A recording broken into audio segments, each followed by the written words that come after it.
Hello, good afternoon. Welcome to my YouTube channel management by doctor Anjana. कैसे हैं आप सभी?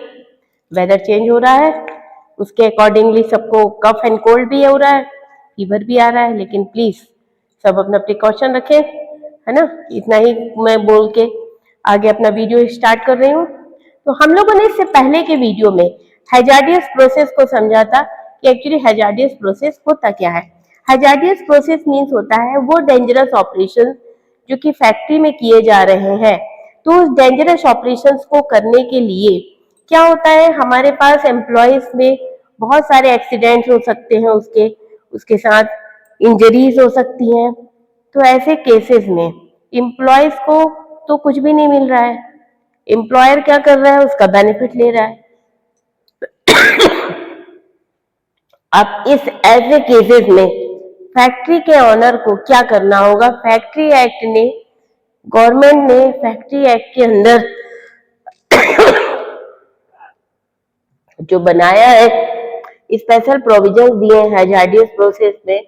इसे फैक्ट्री एक्ट के चैप्टर 4A में सेक्शन 41A से 41H के बीच में डिस्क्राइब किया हुआ है। यहाँ पे केवल केवल और केवल हैजार्डियस प्रोसेस को बताया गया है, यानी वो एक ऑपरेशन हमने इससे पहले के वीडियो में समझा था कि जहाँ पे कुछ एग्जांपल समझने की कोशिश की थी कि एक्चुअली है क्या वो, जैसे केमिकल इंडस्ट्रीज, है ना, ऑयल इंडस्ट्रीज और रिफाइनरीज इंडस्ट्रीज, ये सारी इंडस्ट्रीज में हैजार्डियस प्रोसेस की जाती हैं। ऐसे कंडीशंस में क्या प्रोविजंस आपका ऑनर दे रहा है, इसको दिया गया है। तो यहाँ पे एक कमेटी बनाई गई है जिनको क्या करना होता है। पहला पॉइंट यहाँ है constitution of the site appraisal committee, जिसे सेक्शन 41A। हम एक के बाद एक सेक्शन वाइज सेक्शन इसको समझेंगे। सेक्शन 41A यही बताता है कि एक कमेटी बनाई गई है, ये कमेटी 41A में बताई गई है। ये कमेटी का काम क्या होता है, इस कमेटी में मेंबर्स कितने होते हैं। तो इस कमेटी में जो मेंबर्स होते हैं वो 14 मेंबर्स होते हैं, और ये कमेटी का वर्क ही होता है कि इनिशियल लोकेशन फैक्ट्री का उसको शो करना है गवर्नमेंट के सामने, जो कि क्या करेगी, वो परमिशन देगी कि आप फैक्ट्री स्टार्ट कर सकते हैं कि नहीं। यदि सही नहीं है सॉरी, यदि आपको लगता है कि वो सही नहीं है तो ऐसे कंडीशन में उनको परमिशन नहीं दी जाएगी, और यदि आपको लग रहा है कि वो सही है तो उनको परमिशन दी जाएगी। अब ये 14 मेंबर्स में कौन कौन होंगे, 14 मेंबर्स कहाँ से आएंगे, है ना। तो ऐसे अलग अलग एरियाज से मेंबर्स लिए गए, लेकिन ये एरियाज से कैसे ले सकते हैं। ये एरियाज से जो 14 मेंबर्स लिए गए हैं, पहला लिया गया है क्योंकि आप सबको पता है कि इन सब का हेड कौन होता है, चीफ इंस्पेक्टर। ये चीफ इंस्पेक्टर जो होता है इस कमेटी का चेयरमैन होता है, ठीक है। और representative of the centre board represent prevention control of water pollution से लिया गया है, क्योंकि आप सबको पता है कि फैक्ट्री में वेस्ट मटेरियल बहुत होता है, तो इन्होंने वाटर पोल्यूशन से दिया हुआ है, जो कि अपॉइंटेड होता है section under the section 3। Under the section 3 के थ्रू ये अपॉइंटेड किया गया है। सेकंड लिया गया है representative of the centre board prevention and control of water pollution, जिसे अपॉइंटेड किया गया है अंडर सेक्शन 4 में डिस्क्राइब किया हुआ है। इसके साथ साथ आगे भी कुछ आपको कमेटी के मेंबर्स बताए गए हैं, जिसे हम आपको बताने की कोशिश करते हैं।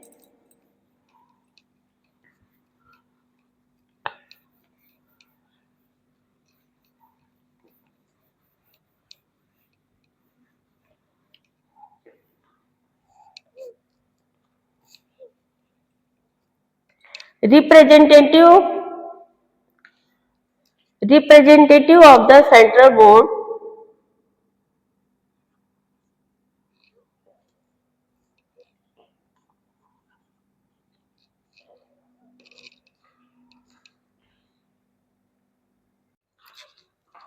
अब हमने यहाँ पे अभी तक सेक्शन 41 में जो 14 मेंबर्स कहाँ कहाँ से आएंगे इनको समझा था। अब इनमें मेंबर जो आ रहे थे, दूसरा आपका आता है यहाँ पे फोर्थ में, फोर्थ मेंबर आएगा एयर पॉल्यूशन से, ये एयर पोल्यूशन से जो मेंबर आ रहा है, एयर पोल्यूशन से, कंट्रोल ऑफ एयर पोल्यूशन, है ना, ये एयर पोल्यूशन से जो मेंबर आ रहा है, ये आपका सेक्शन 3 में डिस्क्राइब किया हुआ है, जो कि एक मेंबर एयर पोल्यूशन, जो कि आप लोग सबको पता है ना कि फैक्ट्री में एयर पोल्यूशन बहुत अधिक होता है, वाटर पोल्यूशन बहुत अधिक होता है। तो जो ये मेंबर रखे गए हैं वो इनको कंट्रोल करते हैं, देखते हैं कहीं ऐसा तो नहीं कि इतना ज्यादा उसमें कुछ ऐसे प्रॉब्लम्स आ रहे हो जो कि एम्प्लॉयज के लिए, उसकी हेल्थ के लिए हाइजीनिक हो, या उसको, उसके हाइजीनिक फैक्टर को इफेक्ट कर रहे हो, ऐसे कंडीशन में उनको हमको क्या करना है,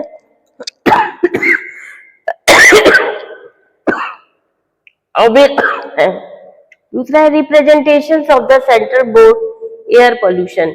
एयर पोल्यूशन के कंडीशन में एक आपका आया है एयर पोल्यूशन, जो कि सेक्शन 5 में भी डिस्क्राइब किया हुआ है। इसके बाद आपको, यानी एयर पोल्यूशन से दो लोग लिए गए हैं, जो कि सेक्शन 3 और सेक्शन 5 में है। वाटर पोल्यूशन में भी इसी तरह से दो लोग रखे गए थे, जो कि अलग अलग सेक्शन में डिस्क्राइब है। यहाँ पे आपको एक मेंबर जो लिया जाएगा वो होगा department of environmental in the state. Environmental से रिलेटेड होगा, जिसे इन्वायरमेंट की स्पेशलिस्ट होगा, वो इन्वायरमेंट के बारे में उसकी पूरी नॉलेज होगी। दूसरा है representative of the metrological department, जो मेट्रोलॉजिकल डिपार्टमेंट से एक मेंबर होगा। दूसरा रखा गया है expert in the field of occupational health.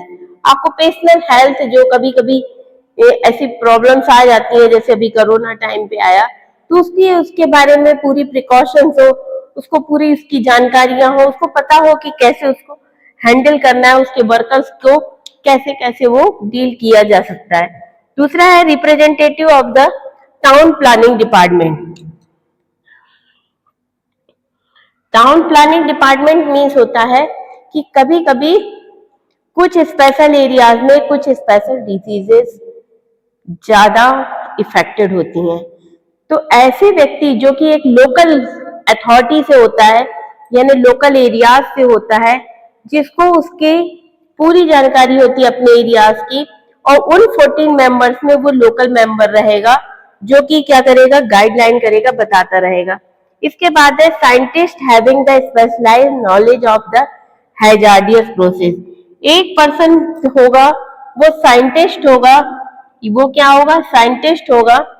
हमने बताया कि 14 मेंबर्स को कलेक्ट कैसे अलग अलग फील्ड से किया गया है ना, तो साइंटिस्ट होगा, उसको स्पेशल प्रोसेस, हैजार्डियस प्रोसेस सारे पता होंगे कि हैजार्डियस प्रोसेस में कहाँ कहाँ वो इफेक्टेड हो सकता है, जो कि दिख नहीं रहा है, लेकिन हो सकता है कि वो बाद में ज्यादा टेंशन क्रिएट कर दे। तो ऐसे कंडीशंस में उनको यदि वो स्पेशलाइज्ड है और साइंटिस्ट है, तो उसको उसके बारे में पूरी जानकारी होती होगी। जैसे एक एग्जांपल भोपाल एक गैस त्रासदी का है। भोपाल गैस त्रासदी के समय भी पहले से अलर्ट किया गया था, लेकिन ऑनर ने उसको प्रॉपर ध्यान नहीं दिया। समय पे ध्यान नहीं देने की वजह से इतनी बड़ी ट्रेजेडी हुई कि जिसका आज तक लोग उसका क्या कर रहे हैं, सफर कर रहे हैं। तो ऐसी कंडीशंस ना हो, और ऐसी कंडीशन से बचने के लिए पहले से क्या किया जाएगा, अलर्ट किया जाएगा, बताया जाएगा, जगह जगह पे नोटिस रहेंगे, जिससे क्या हो, वो अलर्ट हो सके। ठीक है, अभी इसमें हमने 10 मेंबर्स पढ़े कि हमने 10 मेंबर्स कहाँ से कलेक्ट किए हैं। इसके बाद 2 मेंबर्स के बारे में अभी हम और समझेंगे कि वे 2 मेंबर्स हम कहाँ से लाते हैं। हैजार्डियस प्रोसेस एक इम्पॉर्टेंट है फैक्ट्री एक्ट में, जिसे आपको समझना है, और एग्जाम में एनी हाउ आता भी है। ठीक है ना।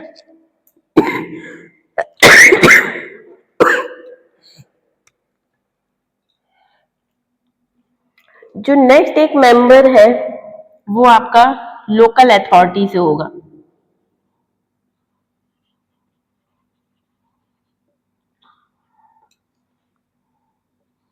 अथॉरिटी जिसे क्या किसका नॉलेज होगा? जुडिशियल जुडिशियल नॉलेज होगा, यानी उस एरियाज के जुडिशियल पूरा जुडिशियल फैक्ट्रीज के बारे में, जुडिशियल फैक्ट्रीज के बारे में क्या होगा, उसको फुल्ली नॉलेज होगा, और ऐसा पर्सन क्या किया जाएगा? अपॉइंट किया जाएगा। नेक्स्ट है 3 other person are deemed fit by the state government. 3 व्यक्ति जो होंगे वो डीम्ड किए जाएंगे किसके through?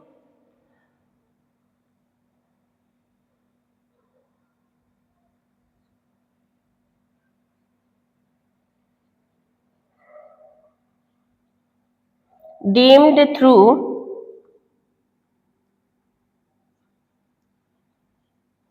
State government.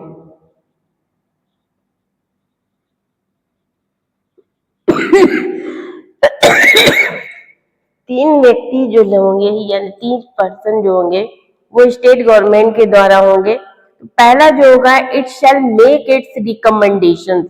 It shall make it recommendation, पहला पॉइंट आएगा वो आएगा इट शैल मेक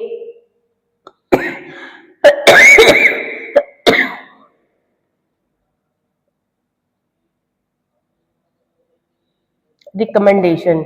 जो कि रिकमेंडेशन किया जाएगा, उसको बताया जाएगा कि हाँ ये इसने इस पे काम किया है, इसके बारे में जानकारी है इसको। जैसे टेहरी डैम का जब हुआ था तो उस केस में अन्ना हजारे को जानकारी थी, उस पे उन्होंने काम किया और उस पे उन्होंने प्रोटेक्शन भी रखा।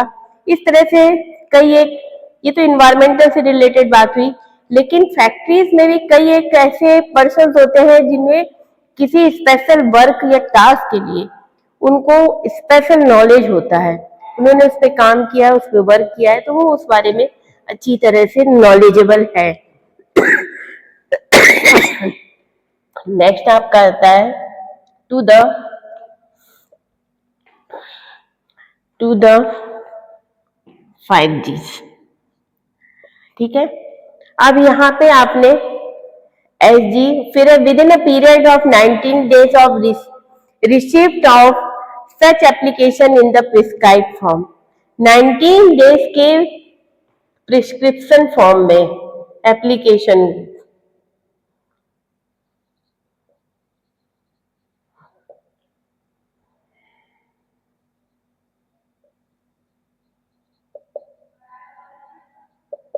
यानी जो प्रिस्क्रिप्शन फॉर्म जो दिया गया है उसके 19 डेज में के अंदर अंदर उसमें क्या किया जाना चाहिए? उसमें उसको रिसीप्ट मिलनी चाहिए। उसको क्या मिलनी चाहिए? रिसीप्ट मिलनी चाहिए, यानी उसको उसके बारे में पूरी जानकारी हो, जिस रिसीप्ट में क्या हो, सारी चीजें मेंशन हो, यानी जो वर्क कर रहा हो वो भी जो भी जानकारी हो वो सब चीजें उसको रिटर्न में सारी चीजें पता हो, वो कहाँ काम कर रहा है, कैसे काम कर रहा है, इसमें क्या क्या डेंजरस चीजें हो सकती हैं, इनके प्रिकॉशंस क्या लिए जा सकते हैं, तत्काल में क्या व्यवस्था की जा सकती है यदि एक्सीडेंट या कुछ केसेस होते हैं।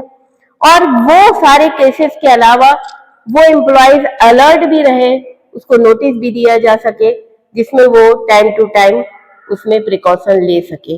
ठीक है, तो नेक्स्ट वीडियो में हमने अभी 14A पढ़ा है। अब 14A के बाद के जितने भी सेक्शन है हैजार्डियस प्रोसेस के, इस नेक्स्ट वीडियो में कंप्लीट करेंगे। Thank you so much.